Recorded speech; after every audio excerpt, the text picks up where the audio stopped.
but I can't give you the concert that I want to give you right now.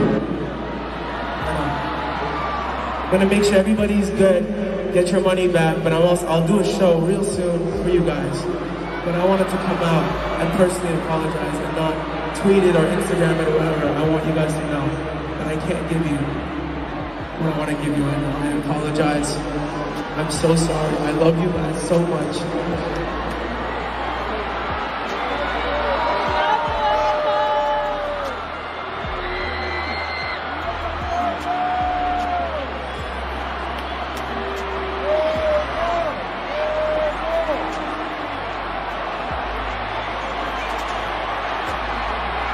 You know how much this kills me right now. I'm sorry.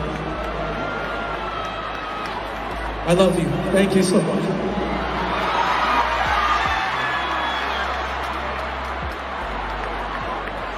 I get it, no, it's my fucking voice, okay? Listen to the door. I can't see, I can't fucking see. Et c'est là, c'est cet incident-là qui a provoqué un peu la réflexion d'Abel Tesfaye, de son vrai nom, plus communément connu sous le nom de The Weeknd, de pouvoir tuer son personnage qui nous a créé pendant plus de 15 ans maintenant.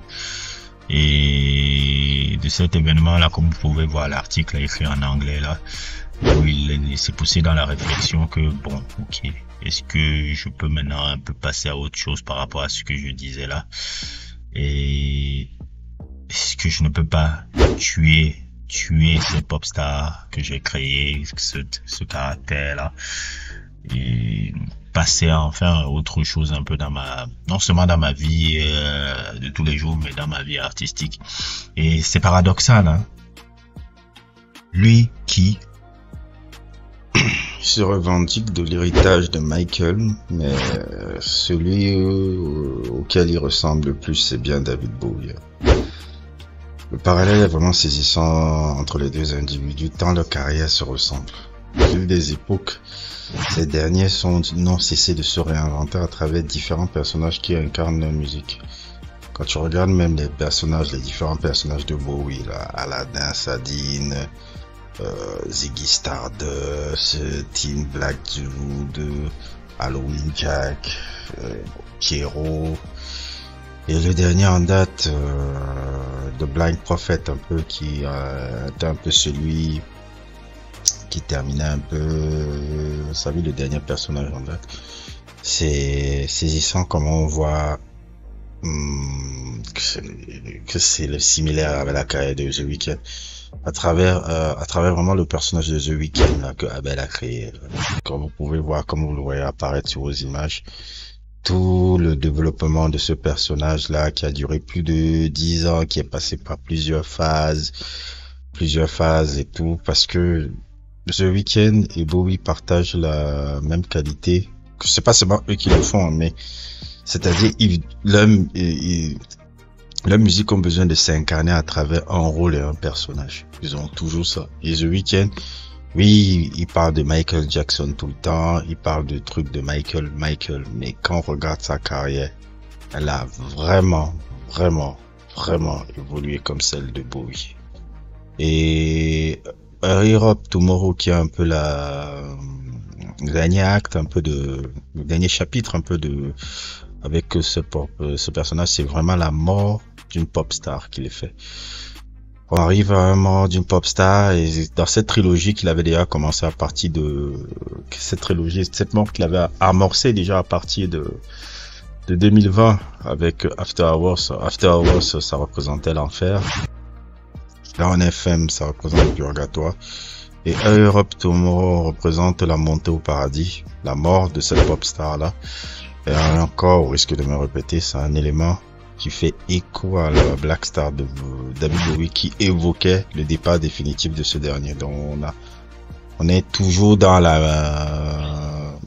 c'est-à-dire que pour moi, il y a toujours entre ces deux-là, toujours cette similarité entre ces deux-là. Et au fur et à mesure que j'ai suivi cet album-là, au fur et à mesure que j'ai écouté cet album-là, qui est vraiment magnifique, hein. Vraiment magnifique dans sa structuration, Vraiment magnifique aussi dans le côté cinématographique, parce que c'est ça qui est génial avec cette trilogie-là. Cette trilogie-là est très cinématographique. Beaucoup plus même encore que les anciens albums de The Weeknd. Elle est excessivement cinématographique. Si le premier After Hours renvoyait au film de Scorsese, on avait beaucoup de références au film de Scorsese, comme vous l'avez pu le voir sur mon sujet qui apparaît là. Beaucoup de références au film de Scorsese, même le titre renvoie au film de Scorsese qui s'appelait After Hours, les habillements qui rappelaient Casino, etc. Down FM qui puise véritablement son influence, surtout dans l'imagerie par rapport à un film particulier que j'essaierai encore de faire un sujet sur ça. Dark City, qui reprise beaucoup sur Dark City dans le visuel et tout. J'ai l'impression que c'est beaucoup ça. Et Europe Tomorrow, je vois pas encore vraiment les trucs parce qu'il y aura un film qui va sortir là-dedans, qui va sortir le 16 mai. Il y a le visuel un peu de Red River, je pense, c'est Red River un peu, qui est sorti, mais quand j'écoute le film, quand j'écoute un peu beaucoup toute cette la musicalité de cet album, elle renvoie beaucoup à Scarface. Elle renvoie même parfois à Scarface et Midnight Express, et comme vous pouvez le voir même, il y a beaucoup de similarités avec Scarface et vous m'excusez, et surtout les similarités avec le travail sur les synthés, comme de la musique de Giorgio Moroder qui s'était vraiment occupé de Scarface, la bande son de Scarface, et qui s'était occupé aussi de la bande son de Midnight Express. Et quand vous le voyez apparaître sur vos écrans là, ça rappelle beaucoup ça. Donc c'est pour ça que quand je l'écoutais, je me disais, ah putain, ça rappelle Scarface, parfois même les 30 dernières minutes de Scarface avant qu'il ne meure. Et c'est vraiment passionnant avec ce personnage. C'est curieux un peu de voir là où Abel va venir, parce que quand j'écoutais le dernier morceau, je crois que c'est le dernier morceau, c'est Europe Tomorrow si je me trompe pas, il faut que je le regarde encore. J'avais l'impression parfois, peut-être maintenant c'est juste mon interprétation, hein. J'avais l'impression parfois quand je l'écoutais que c'est la première fois où on voyait Abel parler, ou The Weeknd, parce que dans les lyrics un peu que je pouvais voir un peu dans dans le morceau qui passait, il parlait de l'abandon de son père, et il parlait aussi du struggle qu'il a vécu avec sa maman. Donc là, j'avais l'impression que c'était beaucoup Abel qui parlait, c'était pas The Weeknd, le personnage qu'il a créé. Et c'est ça qui est un peu très curieux, un peu dans l'avancée de la carrière un peu maintenant de Abel Tesfaye, et puis je préfère l'appeler maintenant Abel puisque The Weeknd on va plus l'appeler comme ça. De voir un peu quelle direction musicale il va faire après maintenant, puisque maintenant j'ai l'impression que le personnage va beaucoup plus se livrer et qu'il y aura encore une autre certaine maturité dans la musique qu'il va faire, qui sera moins, je pense, elle sera moins sombre qu'elle a été. Cette ère là où il a beaucoup à triturer un peu le personnage à travers un peu à travers un peu son questionnement par rapport à la célébrité qui vole entre la musique pop, la musique new wave, la musique électro-pop, toujours les travaux de Oneostrix.never, Metro Booming aussi qui est très génial dans les drums. Beaucoup de cet aspect-là. Et ça, pour moi, je ne reste convaincu que The Weeknd est toujours la plus grande pop star de notre temps. Vraiment la plus grande pop star de notre temps, parce que il prouve à quel point on peut réussir à faire une musique de qualité, à challenger quelque part les conventions et à réussir à avoir un succès global. Ça, c'est vraiment la marque des très grands de faire ça. C'est-à-dire toujours challenger ces conventions, toujours challenger le statu quo musicalement, que ça soit musicalement ou visuellement, et ensuite surtout la cerise sur le gâteau, avoir un gros succès commercial. C'est pas, parce que généralement, hein, c'est très rare, hein. Un mec comme ça, là, normalement, c'est Bandcamp, hein. Sans pour autant être dans quelque chose de, c'est-à-dire, sans être dans une moquerie particulière, hein. Généralement, des artistes comme ça finissent uniquement en Bandcamp.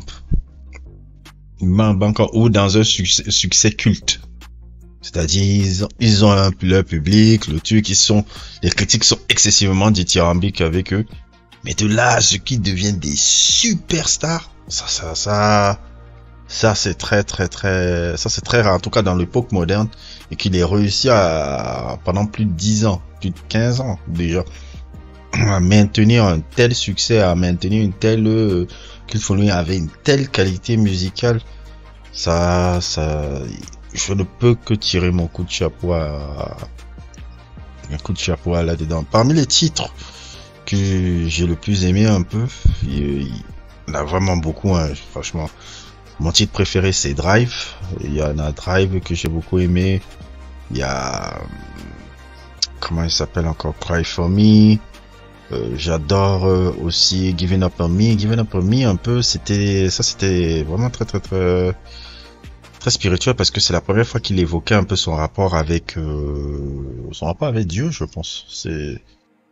C'est un peu, c'était ça un peu, si je me trompe pas, ou bien c'était pas ce son, c'était pas Give It On Me. Il y avait un son, parce que je suis très mauvais maintenant avec il y avait un son, je ne sais plus, c'est Give Me Mercy, je pense, c'est ça. Give Me Mercy, c'était vraiment ça. J'ai beaucoup aimé ce Give Me Mercy parce que c'était vraiment la première fois que je voyais un son de The Weeknd qui était dans un rapport vraiment avec la spiritualité et Dieu. Tu sais, ça fait partie aussi des morceaux que j'ai beaucoup aimé. Red Terror qui renvoie un peu aussi à le massacre éthiopien, comme on peut voir le truc. Oui, il parle dans Red Terror, c'est vrai qu'il parle de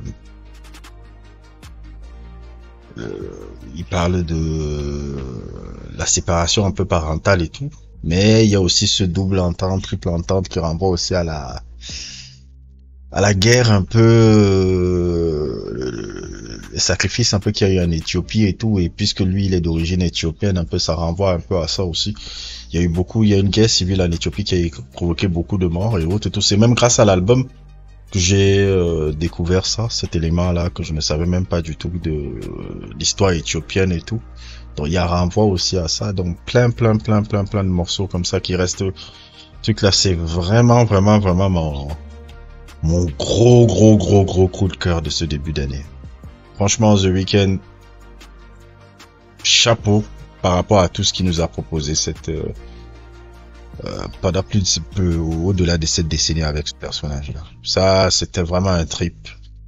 Et on ne peut que dire bravo de tout le temps vouloir challenger les conventions comme ça. C'est ce genre d'artiste que je ne cesserai de vanter. Parce que, comme je vous l'ai dit, je n'ai pas un problème avec le succès. J'ai un problème avec la monotonie musicale un peu. Je suis pas dans le hipsterisme débile. Quand il y a un artiste qui est incroyable comme ça, et qui arrive à challenger autant les conventions, et qui arrive à avoir le gros succès, moi je peux que valider. Parce que ça c'est tout ce que je cherche parfois sur un artiste comme ça, en fait. Avoir ces deux qualités-là. Et tout au long de cette décennie-là, au-delà de ces décennies-là, il nous a montré énormément de virtuosité, énormément de prise de risque. Et c'est pour moi le David Bowie de notre époque. Le David Bowie. Si on disait, tu vois, quel est le nouveau David Bowie? C'est lui. C'est lui. Il a su écrire sa légende comme ça et il est l'un des plus grands artistes de notre génération. Heureusement que tu n'as pas signé chez Jimmy. Parce que si tu avais signé là-bas, je n'ose même pas imaginer le nombre de bijoux que tu aurais donné ça. Déjà, Take Care, c'est toi. Take Care, c'est complètement toi. C'est ça, c'est clair, net et précis maintenant. Take Care, c'est toi qui l'as fait. C'est le meilleur album de l'autre Zozo, là. Mais c'est toi qui l'as fait. Ça, c'est clair. Parce qu'il a jamais pu refaire un truc comme ça après. J'ose pas imaginer tous les trucs que tu as sortis après la soirée étaient partis dans son catalogue, en fait. Donc vraiment, très très très intelligent de ta part d'avoir signé à République que chez lui. Et je ne peux que souhaiter bon vent à ce gars. Et à un nouveau chapitre un peu qui va nous écrire un peu dans un chapitre qui sera beaucoup plus personnel, où il va se livrer beaucoup plus personnellement. Et je suis bien curieux de voir là où ça va mener et tout.